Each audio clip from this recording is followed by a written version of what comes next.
Just wanted to show you this then. So we've just had this car come back from the customer after being built up, just have a final machine polish up, and it's looking really good now. But we also applied our ceramic coating, and there's lots of ceramic coats out there, you can sort of buy them yourselves, but we're actually just off today to have some additional training so that we'll be accredited to do this with hardier products that last longer. So the customer now uses a pH neutral top-up spray and cleaners, then you should get a good 3 years out of this without it ever being a problem. But it does just seal off our paintwork and it makes it easier to clean and not get scratched. But just to show you what happens to the water when we pour it on, it just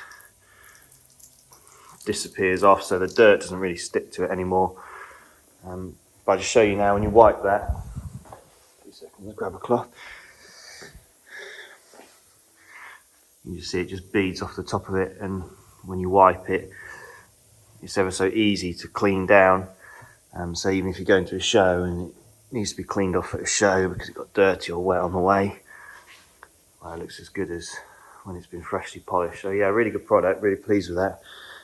Be good to get this back to customer and go to a few shows this summer.